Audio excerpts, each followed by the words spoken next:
میں اسے ضرور سخت ترین سزا دوں گا یا میں اسے ذبح کر دوں گا، مگر یہ کہ میرے پاس کوئی واضح عذر پیش کرے۔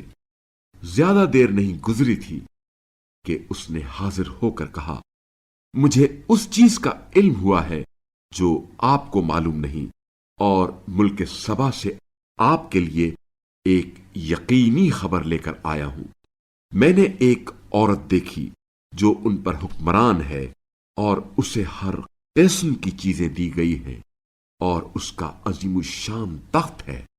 میں نے دیکھا کہ وہ اور اس کی قوم اللہ کو چھوڑ کر سورج کو سجدہ کرتے ہیں، اور شیطان نے ان کے اعمال ان کے لیے خوشنما بنا رکھے ہیں، اور اس طرح ان کے لیے راہ خدا کو مسدود کر دیا ہے، بس وہ ہدایت نہیں پاتے۔ کیا وہ اللہ کے لیے سجدہ نہیں کرتے جو آسمانوں اور زمین کی پوشیدہ چیزیں نکالتا ہے، اور وہ تمہارے پوشیدہ اور ظاہری اعمال کو جانتا ہے؟ اللہ کے سوا کوئی معبود نہیں، وہی عرش عظیم کا مالک ہے۔ سلیمان نے کہا، ہم ابھی دیکھ لیتے ہیں کیا تو نے سچ کہا ہے یا تو جھوٹوں میں سے ہے۔ میرا یہ خط لے جا اور اسے ان لوگوں کے پاس ڈال دے، پھر ان سے ہٹ جا اور دیکھ کہ وہ کیا جواب دیتے ہیں۔